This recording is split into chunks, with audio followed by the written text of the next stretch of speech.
안녕하세요. 식물과 함께하는 식물생활입니다. 오늘은 새해를 맞이해서 좁고 지저분한 현관을 부와 행운이 들어오는 현관으로 바꿔보도록 하겠습니다. 먼저 비포를 보여드릴게요.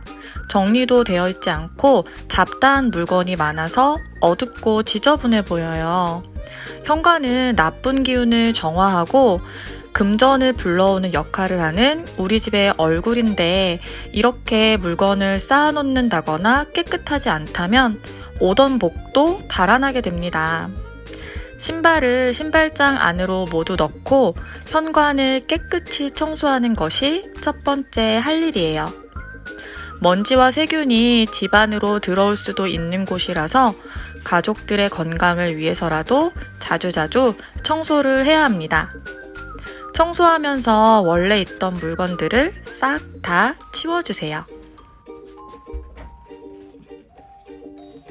이제 깨끗해진 현관을 복이 들어온다는 복덩이 물건들로 채워볼게요.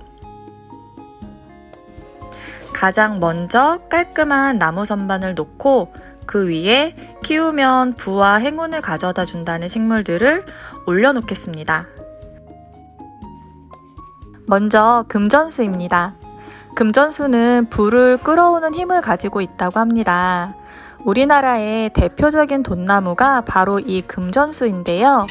금전수의 꽃말은 번영, 부귀, 재물이에요. 키우기도 아주 쉬운 식물입니다. 옆에 놓아둔 파키라는 영어 이름이 머니트리예요.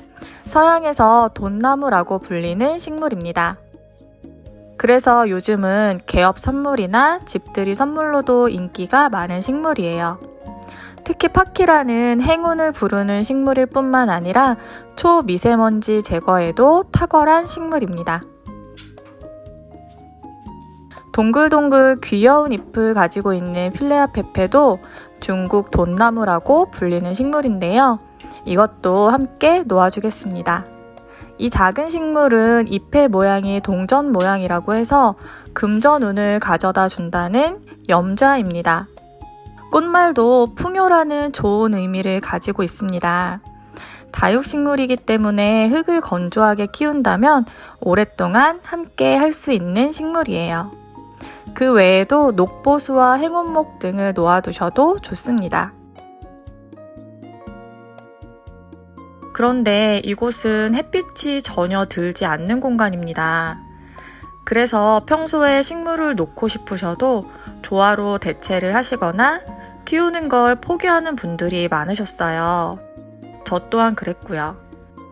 부와 행운을 가져다주는 식물들은 대체로 그늘에서도 잘 견디고 자라는 식물이지만 빛이 전혀 들어오지 않는다면 언젠가는 죽게 됩니다. 이럴 때는 햇빛을 대신해 줄 수 있는 식물 등을 설치해주면 아주 간단히 해결이 됩니다. 장 스탠드에 전구형 식물 등 하나를 끼워서 사용하면 정말 쉽게 설치할 수가 있어요. 이 식물들은 식물 등만 사용해서 키워도 충분히 잘 자라는 식물들입니다. 물도 자주 주지 않아도 되고 병충해에도 강한 식물들이라서 관리가 매우 수월한 편이에요. 또한 현관은 항상 밝은 것이 좋다고 하는데요. 식물 등을 설치해 두면 밝게 빛을 비추어 주어서 별도의 조명이 따로 필요가 없습니다. 아래쪽 선반에도 바형 식물 등 하나를 추가로 달아서 여기에도 작은 식물들을 놓아두겠습니다.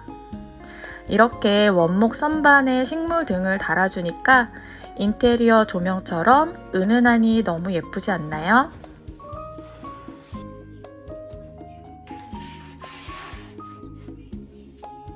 그리고 해바라기 그림도 하나 걸어줄게요. 해바라기가 여러 가지 꽃말이 있지만 행운이라는 꽃말도 가지고 있어요. 그래서 해바라기 그림을 재물운을 부르는 풍수지리 그림으로 많이 걸어주십니다. 저는 너무 큰 해바라기 그림은 좁은 현관에 어울리지 않아서 작은 해바라기 그림을 식물들 위쪽으로 걸어 주었습니다. 노란색 해바라기 꽃이 화사해서 보는 사람의 기분을 참 좋게 만들어줍니다.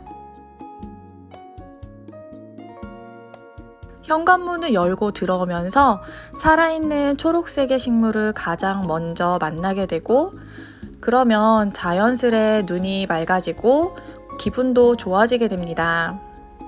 공기의 흐름이 멈추어 있을 수 있는 현관 쪽에 공기의 질도 좋아지게 됩니다. 이제 새해가 밝은 지 며칠 되지 않았는데요. 여러분들도 현관을 한번 둘러보시고 복이 들어오는 현관으로 꾸며보시면 어떨까요? 특별한 시공 없이 간단한 청소와 정리, 그리고 식물과 소품만으로 대운이 들어오는 현관으로 꾸며보세요. 아침 저녁으로 잠깐이지만 꼭 머물게 되는 현관에서 기분 좋은 느낌을 받으실 수 있으실 거예요. 올해에는 여러분 모두 더욱더 행복한 한 해가 되셨으면 좋겠습니다. 오늘도 함께 해주셔서 감사합니다.